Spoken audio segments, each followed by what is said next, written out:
수요일마다 우리가 성경 인물들을 지난주부터 다시 찾고 또 하나님께서 주시는 교훈을 생각해 보고 있습니다. 그 성경에 많은 인물이 있는데 그 중에서 좀 이렇게 그 메이저 인물들이 아닌 좀 주변에 있는 인물들, 그 인물들을 본격적으로 찾아보고 있는데요. 지난 여름 이전에는 저희가 그 성경인물 아카데미라고 제목을 정하고 목요 화요일에 했죠. 근데 이제 여름이 지나고 제가 수요일 저녁 예배 시에 한다고 지난주에 말씀을 드렸습니다.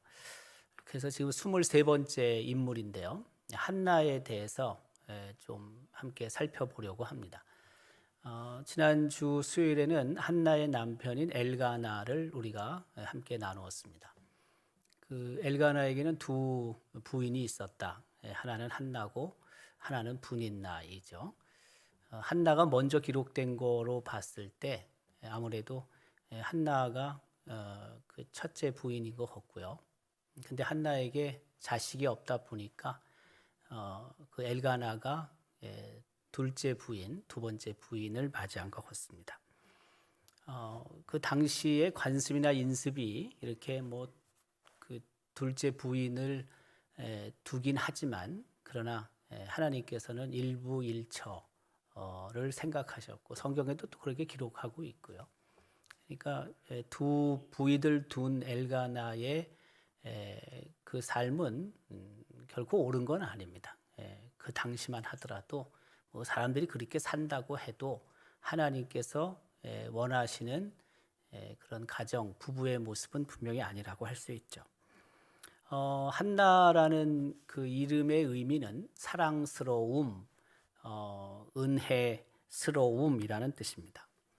그러니까 그 이름으로 놓고 봤을 때는 그 사랑스러운 존재라고 우리가 해석할 수도 있고요. 또 그 이후에 보면은 해피 엔딩을 맞잖아요. 그러니까 하나님으로부터 풍성한 은혜를 받게 되죠. 한나가 처음엔 애가 없었지만 그러나 나중에 보면은 삼남 이녀를 하나님이 더 주셨죠. 그러니까 하나님의 은혜를 풍성히 받았다라고 그렇게 이해할 수도 있을 것 같습니다. 하지만 자식이 없었습니다. 그 사무엘상 1장 5절 그리고 6절은요. 여호와께서 그에게 임신하지 못하게 하셨다라고 기록하죠. 그러니까 그 잉태하는 것은 마음대로 되는 것은 아니다. 하나님이 생명의 주권자가 되시기 때문에 어쨌든 하나님께서 허락하셔야지만 잉태할 수 있습니다. 제 생각에는 어쨌든 여러 해 동안 엘가나와 한나가 그 아이를 갖기 위해서 애를 썼을 것 같아요. 뭐 그냥 결혼하고 얼마 안 돼서 곧바로 둘째 부인 분인나를 맞이하지는 않았을 가능성이 높습니다. 왜냐하면 엘가나가 한나를 누구보다 사랑했거든요. 그러니까 아마 꽤 애를 썼을 것 같아요. 하지만 안 된 거죠. 네. 우리 조 집사님도 그 받은 은혜를 나누면서 그렇게 이야기를 하잖아요. 집 계약하고 이사하는 그런 부분들 단번에 되지 않았잖아요. 3번 걸치고 그 다음에 처음으로 갔는데 같은 맥락이라고 보면 되겠죠. 하지만 우리 사실 삶 속에서 보면은 한두 번 안에 결정되는 게 참 많습니다. 그런 게 훨씬 많죠. 근데 사실 그런 부분들에 대해서 우리가 감사하고 또 하나님께서 주신 은혜임을 우리가 아주 크게 절실하게 사실 많이 느끼진 못합니다. 네. 사실은 그게 너무 고맙고 감사한 일인데 애를 먹이고 결국엔 애를 여러 번 먹이다가 결정이 돼서 그 과정 속에 더 하나님을 찾고 더 하나님께 기도하고 하나님께 매달렸던 그 시간들이 귀하게 생각이 되고 정말 감사하다. 우리가 이렇게 생각을 하지요, 많이. 근데 사실 그 삶 속에서 보면은 그렇게 애먹이지 않고 되는 일이 훨씬 많아요. 훨씬 많습니다.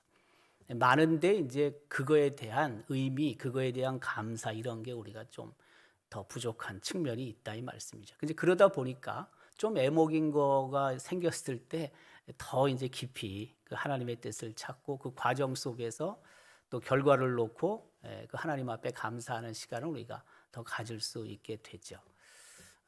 그 서울에서 우리 조집사님 내려와서 잘 적응하고 또 교회에서도 열심히 헌신하는 모습이 참 좋습니다. 그 분인나의 이름의 의미는 진주, 보석, 산호 등의 뜻이 있답니다. 보석, 귀한 보석이죠. 진주나 산호 다 보석입니다. 사실 이 분인나가 그 한나를 참 못 살게 굴잖아요. 네. 근데 이름으로 놓고 봤을 때는요, 분인나가 그렇게 안 했으면 더 보석과 같은 존재가 될 수 있었을 것 같아요. 예.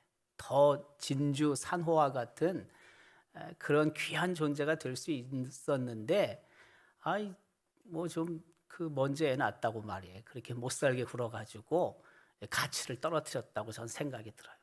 네. 우리 삶도 비슷해요. 사실 따지고 보면 하나님께서 보석과 같이 그렇게 사용하고자 하시는 뜻이 있음에도 불구하고 우리가 그렇게 못 살아요. 그러다 보니까 그 하나님의 어떤 계획 속에서는 훨씬 더 많은 사람에게 존중을 받고 보석과 같이 그렇게 빛날 수 있는 존재임에도 불구하고 그것을 누리지 못하는 경우도 많죠. 우리가 분인나는 그 2명 이상, 한 명은 아니고요, 2명 이상의 자녀가 있었을 것으로 추측하는 하나님의 말씀이 있죠. 그게 사무엘상 1장 4절 말씀인데요. 엘가나가 제사를 드리는 날에는 제물의 분깃을 그의 아내 분인나와 그의 모든 자녀에게 주었다라고 기록하죠. 복수로 돼 있잖아요. 복수로. 그러니까 최소한 2명의 자녀가 분인나에게 있었을 것으로 추측할 수 있습니다. 어쨌든 엘가나 입장에서는 먼저 아기를 낳은 분인나가 뭐 얼마나 귀하겠어요. 그렇지만 그럼에도 불구하고 한나에 대한 그 마음이 계속 있었다는 것을 우리는 알 수가 있습니다.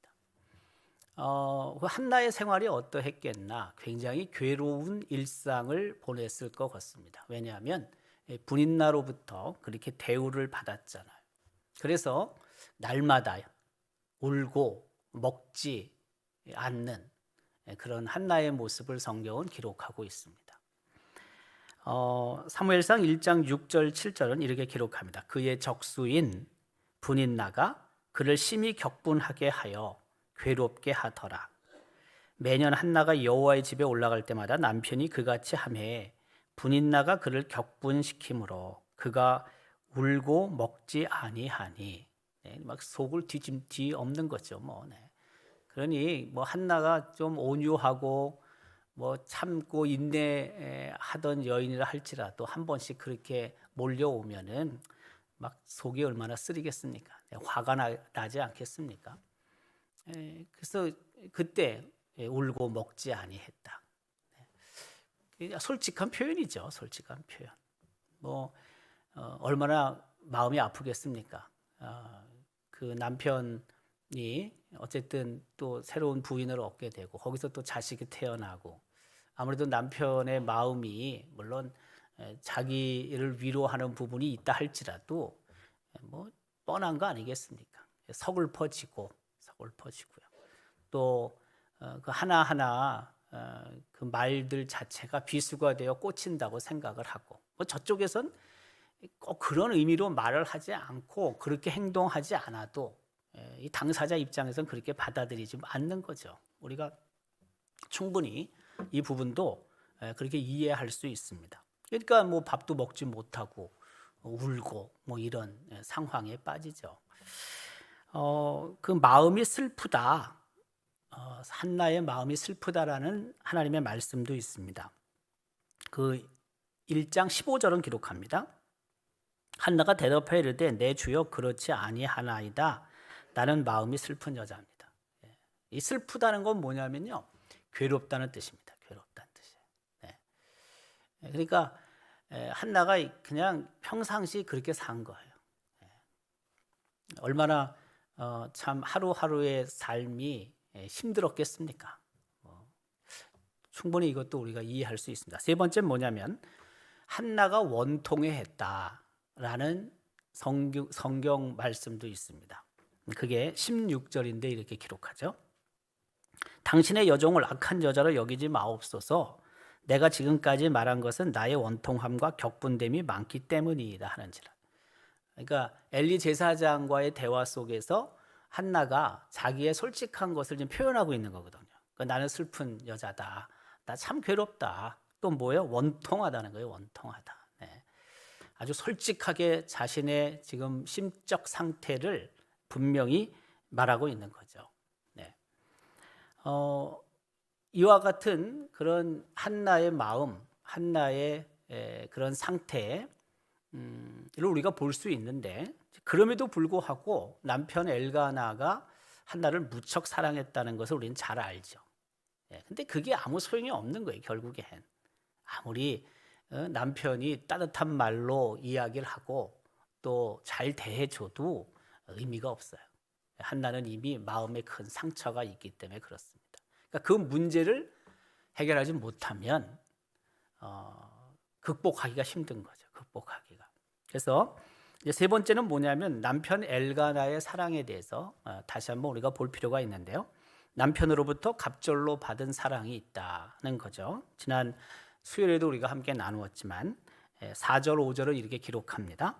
엘가나가 제사를 드리는 날에는 제물의 분깃을 그의 아내 분인나와 그의 모든 자녀에게 주고 한나에게는 갑절을 주니 이는 그를 사랑함이라고 기록합니다.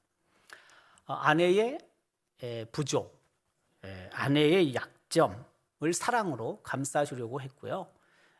그리고 뭐 꼭 2배라고 뭐 말하기보다는 아주 풍성하게, 나름대로는 풍성하게 한나에게 주었다. 뭐 사랑, 또 그밖에 뭐 선물도 안 그렇겠어요. 주었다라고 우리가 이해를 하면 됩니다. 그 사랑은 위로로 나타나게 되죠. 위로로.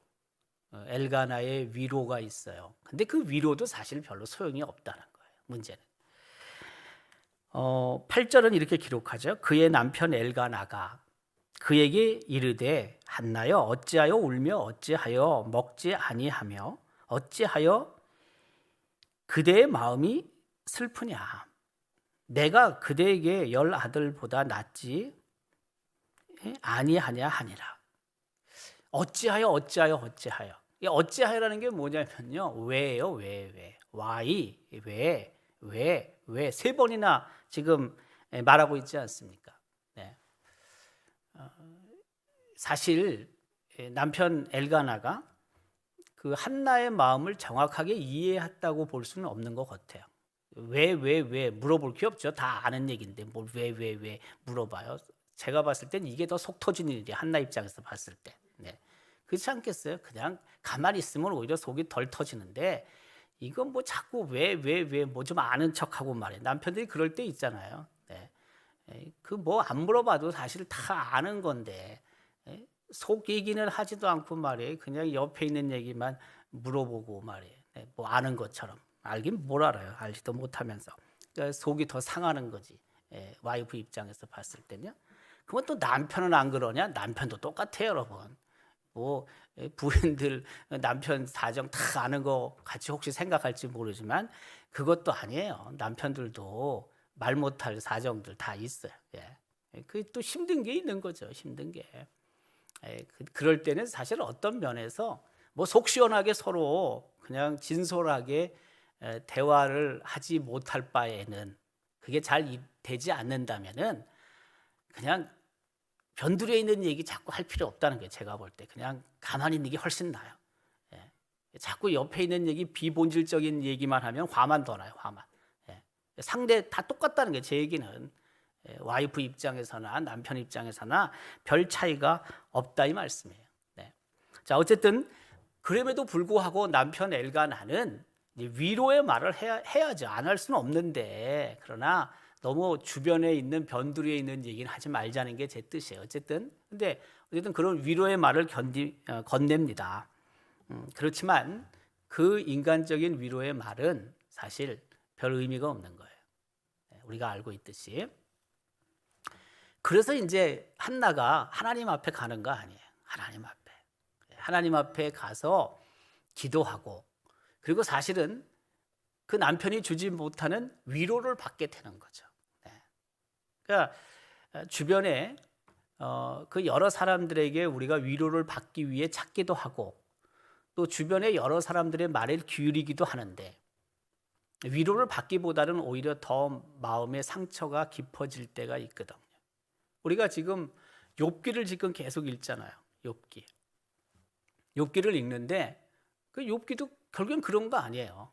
친구들이 뭐 욥의 사정을 좀 이해를 하고 나름대로 추측을 해서 이런저런 얘기를 하는데, 우리가 잘 알고 있듯이 욥이 더 큰 상처를 받습니다. 그러니까 어떤 면에서는요, 그냥 옆에 있어주고 말 안 하고 그냥 있는 게 100번 날 수도 있어요. 우리가 성경을 지금 3장까지 읽었나 그런데요. 그 친구들이 찾아오잖아요. 처음에 친구들이 약속을 하고 찾아와요. 찾아와가지고 저 멀리 보니까 이 욥이 엉망이잖아요. 막 종기가 나가지고 막 긁고 막 엉망이라서 제대로 알아보지도 못해요. 처음에. 어쨌든 만났어요. 근데 자기들이 생각했던 욥이 아니잖아요. 그렇지 않겠어요? 그 최고의 부자인데 얼마나 이런저런 모습이 좋겠어요. 근데 뭐 다 날아가 버렸지. 예? 부인도 떠났지. 거기에 종기까지 그냥 온몸에 생겼지. 그 몰골이 그 생각해 보세요. 그래가지고 친구들이 와서 3명의 친구가 와서 어떻게 합니까? 7일 동안 밤낮 아무 말도 하지 않고 울어요, 그냥. 근데 이제 그 다음부터 이제 막 얘기하는 거거든요. 처음엔 그렇지 않았다니까요. 처음에는 그냥 붙들고 울었어요. 아무 말도 하지 않았다고 성경은 기록해요. 근데 사실은 이게 훨씬 더 욥에게 더 위로가 됐을 것 같아요. 제가 봤을 때. 근데 이제 그 7일이 끝나고 나서 섣부르게 친구들이 이런 말 저런 말 하게 되잖아요. 욥이 굉장한 상처를 받죠. 그래서 논쟁이 벌어지잖아요. 논쟁이. 저쪽은 이런 말을 하고 욥 입장에서는 아닌데, 욥은 또 그 반론을 피는 거고, 어떻게 보면 3대1, 근데 나중에 플러스 1 돼서 4대1이 되잖아요. 그러니까 이게 우리가 뭘 섣부르게 누군가를 위로한다는 게 굉장히 힘들고요. 또 위로를 받아야 될 사람 입장에도 저는 생각에 너무 옆에 있는 사람들에게 기대하지 말자는 거예요. 그냥 옆에 있어 주는 것 자체에 대해서 고맙게 생각하고, 그 위로 받아야 될, 위로해 주실 분, 그분을 우리가 다시 찾아야 된다는 거지. 하나님 쪽으로 가는 게 맞는다는 거예요. 성령의 위로, 하나님의 위로를 우리가 찾고 기대하는 게 맞는 거지, 내 주변에 있는 사람들로부터 세상적인 말로 위로를 받으려고 할 필요가 별로 없어요. 실제. 오히려 성질만 나고요. 더 기분 안 좋고 그래요. 자, 어쨌든 하나님 앞으로 한나가 가는 거죠. 그래서 괴로운 마음으로 하나님께 기도합니다. 10절은 이렇게 기록하죠. 한나가 마음이 괴로워서 여호와께 기도하고 통곡했다라고 기록합니다. 그리고 오늘 본문이잖아요, 그게. 그리고 11절에는 어떻게 기록합니까? 서원하여 이르되. 그러니까 통곡하며 기도하고 서원을 하죠. 서원을. 하나님이 아들 주시면 하나님께 바치겠습니다. 서원을 하잖아요. 나실인 이제 언급이 되잖아요. 11절에. 마음이 괴로워서라는 의미는 뭐냐면요. 한글 다른 번역 성경을 보면은 영혼이 괴로워서라고 번역을 했어요. 영혼이 괴로워서. 영혼이 괴롭다. 굉장히 영적이라고 그러는 걸 볼 수 있죠, 우리가. 한나가 영적인 여인이다라는 것을 우리는 느낄 수 있습니다. 그리고 이 그 한나의 기도는요, 그 엘리도 언급하고 있지만 통곡의 기도고, 또 시간이 생각보다 오래 지나는 기도입니다. 오랜 시간의 기도고요. 그리고 또 하나는 뭐냐면 조용한 기도입니다. 막 통성으로 하는 기도는 아니었어요. 조용히 그냥 묵상 기도였다라고 생각하면 되죠. 자, 그 12절 13절은 이렇게 기록하죠. 12절 13절 그가 여호와 앞에 오래 기도하는 동안에, 오래 한 기도입니다. 그냥 짧게 뭐 하고 끝낸 기도가 아니에요. 오랜 기도고요. 엘리가 그의 입을 주목한즉 한나가 속으로 말하매, 그러니까 큰 소리로 한 기도는 아니라는 거예요. 부르짖으며 한 기도도 아닙니다. 속으로는 부르짖었는지 몰라요. 속으로는. 하지만은 입으로 막 큰 소리로 낸 기도는 아니에요. 한나가 속으로 말하며 입술만 움직이고 음성은 들리지 아니하므로 엘리는 그가 취한 줄로 생각한지라고 기록하고 있습니다. 네. 한나가 통곡하니까 아마 제가 볼 때 막 울긴 했는데 그 울음소리도 잘 들리지 않도록 입을 막고 뭐 그렇게 기도한지도 모르겠어요. 신음소리만 났는지도 모르겠어요. 하지만 그 통곡한 건 분명해요. 눈물이 많이 나온 건 맞는 것 같아요. 그리고 그 시간이 생각보다 장시간 걸렸어요. 그리고 조용히 소리 들리지 않게 기도했어요. 묵상 기도죠. 묵상 기도. 근데 15절에는 보면은요, 이런 그 한나의 말이 있습니다. 통한 기도라고 되어 있는데, 통한 기도라고. 한나가 대답하여 이르되 내 주여 그렇지 아니하나이다. 나는 마음이 슬픈 여자라 포도주나 독주를 마신 것이 아니요 여호와 앞에 내 심정을 통한 것뿐이오니. 이 통하다는 게 뭐냐면요, 털어놓다는 뜻이에요. 털어놓다. 그러니까 여러분 그 앞에 보세요. 한나가 그 남편 엘가나에게 그렇게 뭐 이런 말 저런 말 하지 않습니다.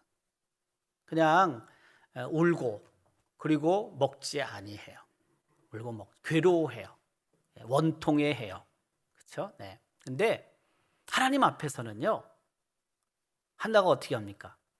다 털어놔요. 네. 사실 남편에게 털어놓을 것도 있었을 거라고 저는 생각이 들어요. 그렇지만은 한나 입장에서는 남편 엘가나에게 자기의 속마음을 다 결코 털어놓지는 않습니다. 뭐 그렇게 생각을 했을지도 모르겠어요. 뭐 내가 털어놔봤자 뭐 해결도 안 되는 거, 이렇게 한나 입장에서 생각했을지도 몰라요. 근데 그것보다는 오히려 하나님 앞에 나아갔고 하나님 앞에 나의 솔직한 모든 것들을 털어놓는 것이 아마 맞다고 생각을 한 것 같아요. 아까 그랬잖아요. 영적인 여인이라고. 네. 그러니까 그 아이가 없었고 또 아이를 위해서 기도를 했겠죠. 하나님 앞에 간구를 했겠죠. 영적인 여인이니까. 그러나 때가 안 됐죠. 어쨌든지 간에. 하나님께서 예스, 오케이라는 사인을 안 주셨잖아요. 이제 그러다가 이게 계속 밀려와가지고 어느 시점에 나름대로 한나가 이제 결단을 한다고 볼 수도 있는 거죠. 결단. 이게 서원기도예요. 그게 서원기도. 어떻게 보면은 그 전까지는 한나가 서원기도를 안 했을 수도 있어요. 물론 서원기도했기 때문에 하나님이 사무엘을 태어나게 하셨다고 볼 수도 없지만, 그렇죠? 네. 또 서원기도를 해서 하나님이 사무엘을 주셨다고 꼭 할 수도 없지만, 그러나 그런 결단의 기도를 이전에는 하지 않았을 수도 있다는 게 제 얘기는. 어쨌든 한나가 하나님 앞에 나옵니다. 그리고 그런 오랜 기도, 묵상 기도, 통곡하며 기도를 하나님께 했다는 것입니다. 그래서 그런 하나님 앞에 완전히 털어놓는 기도를 통하여 이 한나는 그 온 마음 그리고 온 몸을 통한 전인격적인 기도를 했다라고 그렇게 성경 학자 중에 말하는 사람도 있어요. 전인격적인 모든 것을 하나님께 드리는 어떤 측면에서 그런 기도를 했다. 사실 이런 기도를 하나님께 하는 경우는 많지는 않을 것 같아요. 우리가 그렇잖아요. 매번 이런 기도를 하겠어요, 여러분? 어떻게 보면 이런 기도는요, 야구 선수 입장에서는 9회 말 투아웃에 말루에서 홈런 치는 거나 다를 바 없는 기도예요. 제가 봤을 때 매번 이런 기도 못합니다. 할 수 없습니다. 만약 매번 이렇게 기도한다면요, 그거 정말 위대한 기도의 사람입니다. 위대한 기도의 사람. 네. 오늘 제가 금요일 있는 징검다리 중보기도 용사의 밤 녹화를 했는데, 그 징검다리 중보기도의 밤 그때 그 책을 한 권 제가 소개를 했어요. 앞으로 그 책을 가지고 좀 몇 번 하려고 하는데, 책 제목은 기도의 심장이라는 책이고요. 우리가 너무나 잘 알고 있는 기도의 사람, 기도의 뭐 선지자라고도 부르죠. E.M. 바운즈 목사님, 그분이 미국에서 미주리에서 출생을 한 분이죠. 1800한 30년대, 40년대 이쯤에 태어난 분이에요. 감리교 목사님인데, 이분이 19살에 변호사가 됐어요. 19살에. 그래서 미주리 주에서도 그 동네인지 전체인지 어쨌든 최연소 그 변호사 그걸 갖고 있는 분이야. 근데 이분이 변호사 개업을 하고 변호사 생활을 하다가 한 5년쯤 지나서 때려치죠. 문을 닫죠. 그리고 이 길로 들어서는 거죠. 나중에 신학을 하고 목사님이 되는데, 특별히 이분이 이제 기도에 관해서 굉장한 강점을 갖고 있습니다. 굉장히 강점을 갖고 있는데, 그 기도의 심장이라는 책도 뭐 그렇게 두껍지도 않아요. 조그만 책이고 두껍지도 않고 그 안에 있는 활자도요 띄엄띄엄 쓰여져 있습니다. 읽기 아주 편하다는 거예요, 제 얘기는. 그래서 그 기도의 심장을 앞으로 그 내용이 아주 주옥과 같아요. 기도에 관해서 정말 주옥과 같은 내용이 있어요. 그래서 이제 그 기도의 심장을 제가 그 매월 한 번씩 우리가 중보기도 용사의 밤을 하는데 좀 소개를 하고 중요한 내용들을 소개를 하고 기도자 입장에서 이런 마음으로 기도해야 되겠다라는 것을 이제 소개를 하려고 하죠. 그래서 근데 그 참 신기한 게 있어요. 신기한 게 뭐냐면요, 한 150년 전에 쓰여진 책이고요. 어떻게 보면은. 그리고 또 그 이전에 뭐 500년 전에 쓰여진 기도에 관한 책, 뭐 혹시 또 뭐 300년 전에 쓰여진 책들이잖아요, 기도책. 근데요, 그 기도에 관한 책을 보면은요, 요즘 쓴 책하고 똑같은 것 같아. 이렇게 무슨 시대를 초월한다는 게 제 얘기는 시대를 초월한다. 우리가 고전서를 보면은요, 오래된 책 같잖아, 느낌이. 읽어보면 막 느낌이 그렇지 않아요, 여러분? 그렇잖아요. 근데 안 그래요. 오늘날에도 우리한테 막 팍팍 들어와요, 그냥. 그런 책들은 정말 영적인 책이죠. 우리가 여러분 성경도 그렇잖아요. 성경도 이게 2000년 전 그 이전에 기록된 책인데 지금 읽는다고 해서 이게 무슨 뭐 옛날 책으로 여러분 생각이 들어요? 아니잖아요. 지금 막 벌어지고 있는 일들, 우리 삶에 정말 하나님께서 어떻게 말씀하시는지 그 말씀에 귀를 기울일 수 있도록 하는 살아있는 책이잖아요. 예를 들면은 똑같아요.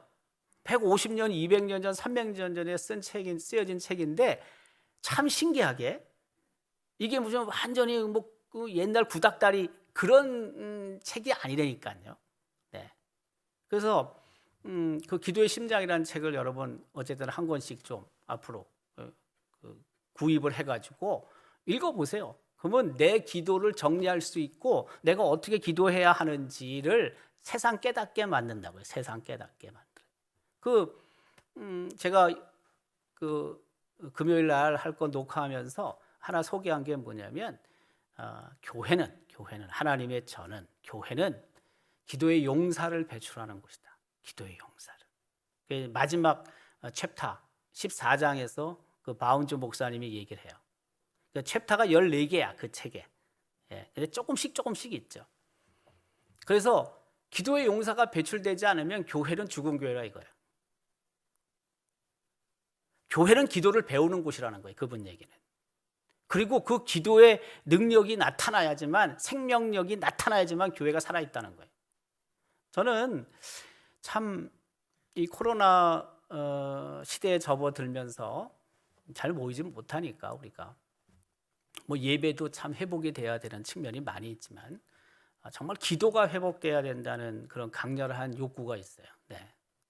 기도가 살아나지 않고서는 뭐 코로나 시대만이 아니라 사실 그 평상시에 코로나 이전에 어떤 교회에서도 기도가 살아나지 않으면은 교회가 교회다움의 역할을 못하죠.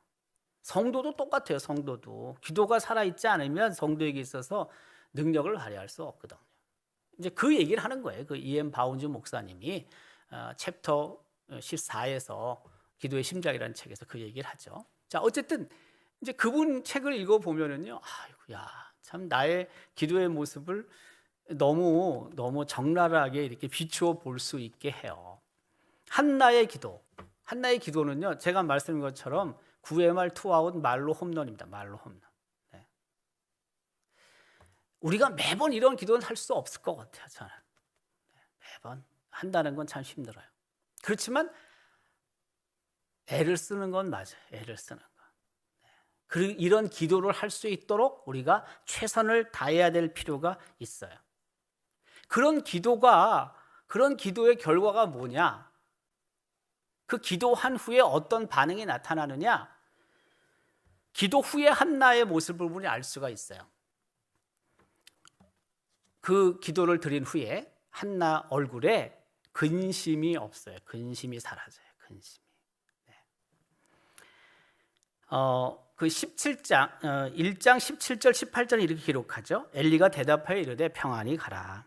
이스라엘의 하나님이 내가 기도하여 구한 것을 허락하시기를 원하노라 하니 이르되 당신의 여종이 당신께 은혜 있기를 원하나이다 하고 가서 먹고 얼굴에 다시는 근심빛이 없더라. 그렇죠? 네.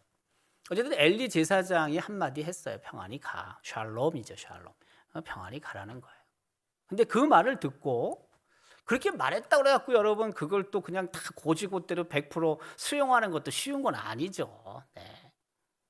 근데 한나는 어쨌든 그 엘리 제사장의 말을 전폭적으로 수용을 하죠. 그리고 나서 뭐예요? 갑니다. 가서 먹습니다. 뭐 울고 먹지 않았는데 이제 먹고 그 다음에 얼굴에 다시는 근심빛이 없더라. 다시는. 네. 여러분 우리가 이렇게 간절하게 하나님 앞에 기도하고 기도를 마친 후에 집으로 갈 때 우리 마음의 불안과 염려, 의심 다 사라지고 우리 안에 그런 평안이 찾아오고 그 이후부터 근심 없이 기도한 후에 근심 없이 계속 산다. 그게 쉽냔 말이에요. 제 얘기는. 그런 경우가 얼마나 있냔 말이에요. 여러분 평소에 기도했을 때 지금 한나의 이런 모습이 우리 삶에 얼마나 있냐는 거예요. 제 얘기는. 그렇게 아주 많은 건 아니라니까요. 우리가. 네. 있긴 있겠죠. 그러나 자주 빈도수가 아주 높은 건 아닙니다. 그러니까 뭐예요? 기도하고 다음 날도 또 기도하고 또 기도하고 또 기도하는 거지.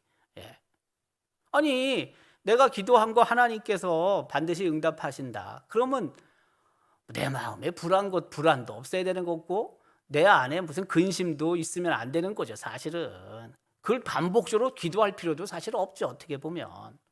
근데 그렇지 않단 말이에요.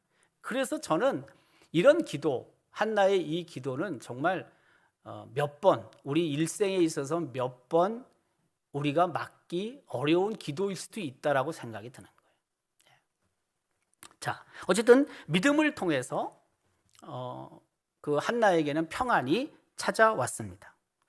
하나님께 맡긴 거죠. 하나님께 맡기고 그 하나님을 신뢰하는 가운데 성령께서 주시는 평안이 임했던 것입니다.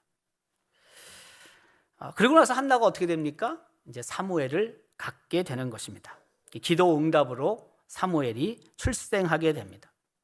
사무엘상 1장 20절은 기록합니다. 한나가 임신하고 때가 이름에 아들을 낳아 사무엘이라 이름하였으니 이는 내가 여호와께 그를 구하였다 함이더라 라고 기록합니다.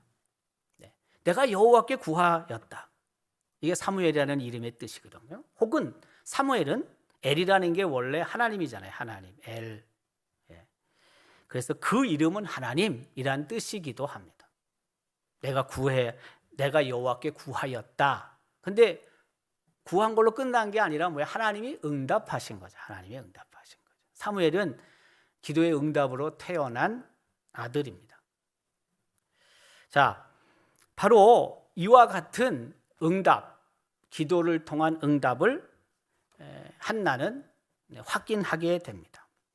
그리고 나서 한나가 아들을 바치게 되는 거죠. 서약을 했고, 그래서 서원을 했고, 그래서 하나님께 바치게 됩니다. 약속을 기억하고 하나님께 아들을 바친 한나, 약속을 기억하고 약속을 지킨 한나의 모습을 우리는 볼 수가 있습니다. 사무엘상 1장 28절은 기록하죠. 그러므로 나도 그를 여호와께 드리되 그의 평생을 여호와께 드리나이다 하고 그가 거기서 여호와께 경배하니라.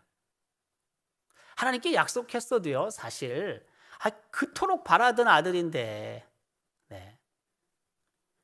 어떻게 보면은 하나님께 사무엘을 바치는 것은요, 그 모성애를 초월한 부분도 있어요. 뭐 다음에 또 태어나면 그때 하나님께 드리지, 이렇게 생각할 수도 있다니까요. 일보 후퇴해서. 근데 그 모성애 그것을 초월한 그 한나의 믿음을 우리는 이 본문을 통해서 볼 수 있습니다. 그러니까 하나님과의 약속을 안 할 수는 없겠죠. 뭐 할 때도 있겠죠. 네. 근데 어쨌든 하면은 꼭 지켜야 되죠. 사람과의 약속도 우리가 지켜야 될 판인데 하나님과의 약속, 그것은 지켜야 되겠죠. 근데 때때로는요, 나는 지키려고 해도 이게 나는 지키려고 해도 그게 지금 사무엘 같은 거에 사무엘이 안 가겠다 그러면 그것도 또 안 되는 거예요, 사실. 이런 경우도 생기거든요. 내가 지키기 위해서 지킬 수 있는 게 있고, 내가 지키려고 한다 하더라도 또 한 상대방이 오케이 해야지만 되는 경우도 있단 말이죠. 이런 경우에. 네.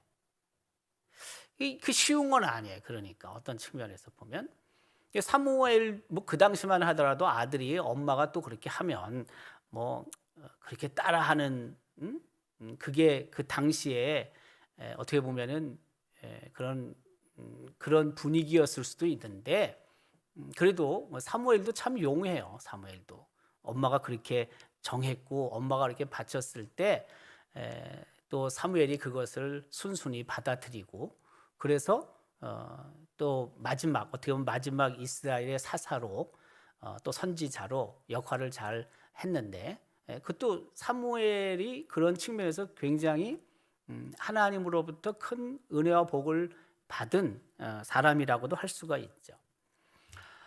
우리는 아브라함, 이 이삭을 바친 것을 보죠. 이삭을 바친 것을 보는데요, 사실 아브라함은 이삭을 죽이려고까지 했던 거죠. 제물로 바치려고까지 했죠. 한나는 아들 사무엘을 죽이려고 한 건 아닙니다. 뭐 두 개를 놓고 봤을 때 누구의 믿음이 더 크냐 작냐를 비교하는 게 차원이 좀 다르긴 하긴 해도요. 이제 같은 의미로 보면은 하나님께 드리는 겁니다. 하나님께 드리는 거. 그러니까 자기 아들이지만은 어떤 측면에서 아들과 아버지와의 관계를 끊을 수도 있다. 이건 하나님의 사람으로 하나님의 일을 감당할 수 있도록 하게 한다. 이런 측면이 강한 거죠, 아주. 쉬운 건 아닌 거예요. 그러니까 저도 그렇다고 했잖아요. 우리 어머니가 서원을 했는데 나는 반대한 적 없다니까. 네. 근데 제 생각에 제가 그것을 반대하지 않은 것을 뭐 하나님께서는 그것을 좀 그래도 좋게 보신 것 같다는 거죠. 제가 봤을 때. 못하겠습니다. 안 하겠습니다. 하다가 한 게 아니라, 막 뒤로 빼다가 말이에요. 뭐 그러다가 한 게 아니고, 그럼 제가 해야 될 거니까 저는 하겠습니다. 이렇게 한 부분을 하나님께서 그래도 좀 귀엽게 보신 것 같다. 할 바에는 그렇게 하는 게 낫다. 제 결론이 그거예요. 괜히 뺄 거 없어요. 괜히 딴 데 돌아다니다가 올 거 없어요. 시간도 늦어지고, 어차피 와야 될 거라면 미리 하는 게 낫지, 이걸 못하러 말이에요. 돌아다니다가 옵니까? 여러분, 하나님의 일도 저는 똑같다고 생각해요. 뭐 목사만이 아니라 하나님께서 어떤 일을 맡기시고자 하셨을 때 그 자꾸 거부하고 부정하고 부인하고 사양하고 그 자기만 손해야 사실은. 네.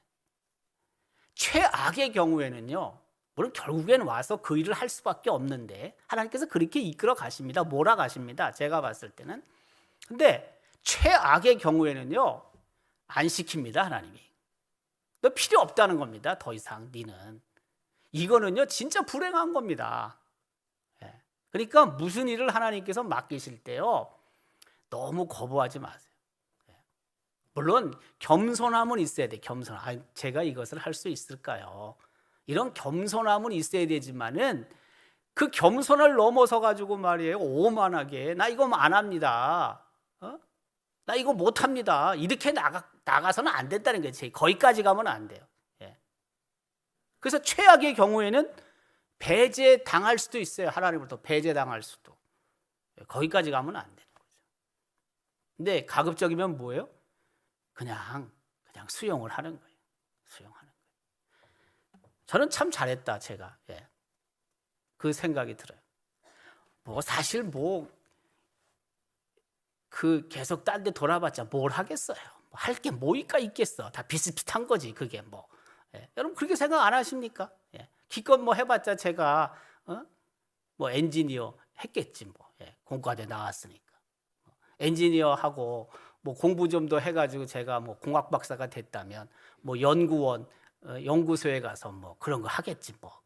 뭐 대단해요. 뭐 다 비슷비슷한 거지. 사는 거 어차피 사는 거 뭐 70, 80, 90 살다 가는 건데. 예. 별 차이 없어요. 제가 봤을 때 살고 놓고 보면은 별 차이 없다니까요. 예. 근데 그때는 어때요? 좀 젊었을 때, 좀 내가 뭐 더 할 수 있어 같이 느껴질 때 어때요? 그게 더 크게 보이는 거죠. 더 대단하게 보이는 거죠. 그게. 근데 나이가 들어서 가만히 이렇게 보면은요, 아무것도 아닌 거예요. 정말 아무것도 아닌 겁니다. 교회 안에서도 저는 똑같다고 생각이 들어요. 하나님께서 맡기시고 하나님께서 시키시는 게 있을 때 너무 그걸 부정적으로 보지 말라는 거예요.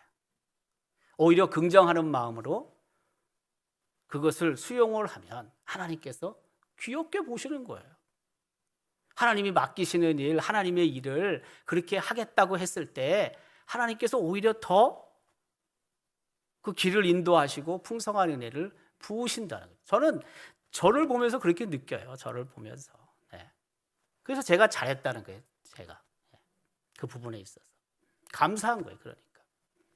자, 어쨌든 아들을 한나는 바칩니다. 약속한 것을 지킵니다. 약속한 것을. 하나님과 약속한 것을 어기지 않습니다. 태어나고 기르고 너무 귀엽고 사랑스러운데 그 조그만 애를 갖다가 성전에서 자라게 하고 말이에요.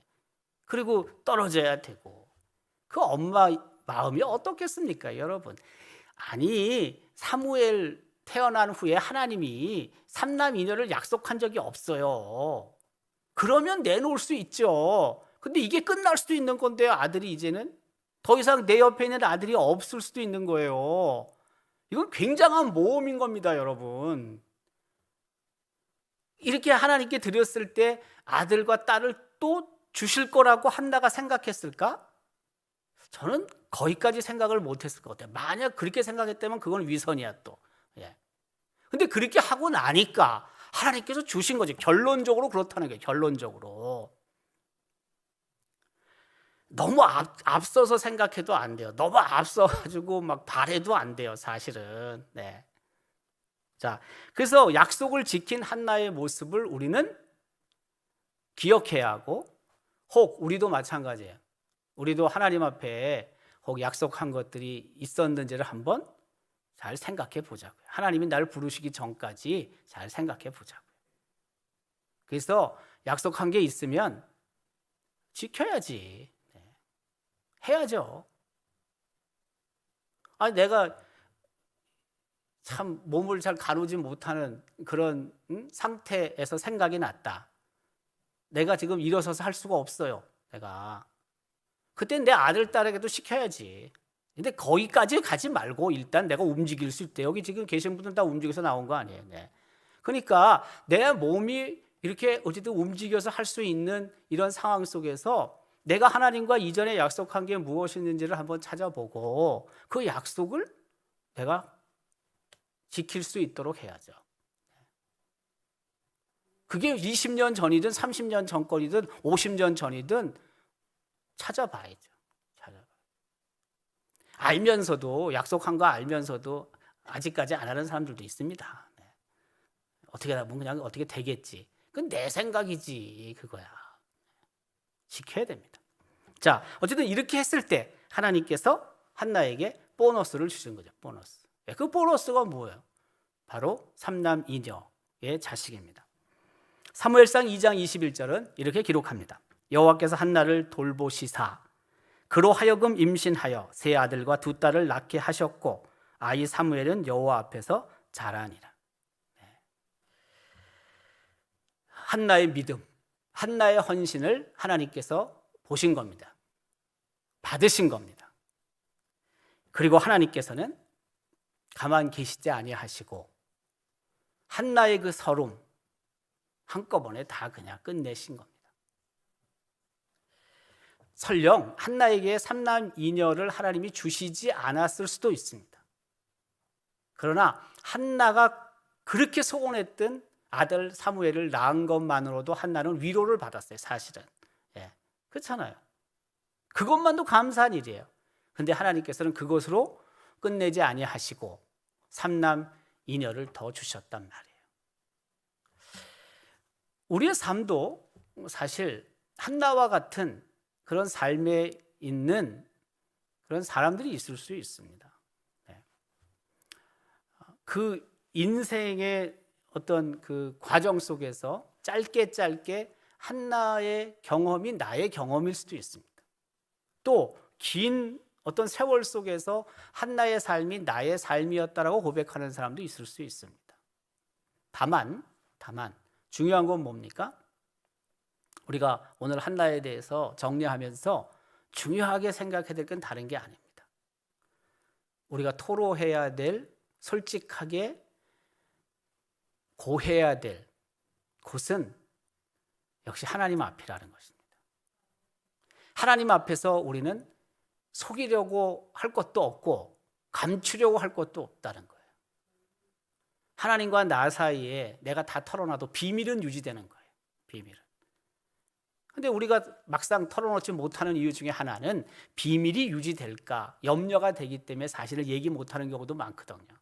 근데 하나님 앞에 내어놓는 거예요. 그 하나님 앞에 진실되게 기도했을 때 그게 9회말 투아웃 말로 홈런의 기도가 될 수 있다는 겁니다. 네. 그것을 우리는 잊지 말아야 됩니다. 그리고 그 기도를 통해서 하나님이 일하시고 하나님이 역사하시는 것을 우리는 새롭게 목격하는 기회가 될 수도 있다는 것입니다. 더 나아가서 하나님이 베푸시는 그 풍성한 은혜를 우리가 누릴 수 있다는 겁니다. 한나를 통해 하나님이 하시는 말씀이 있습니다. 여러분 각자에게 제가 많은 부분을 말씀드렸지만 그러나 여러분 각자에게 와 닿는 것은 다를 수 있다. 성령께서 터치하시는 건 다르다는 거예요. 제 얘기는.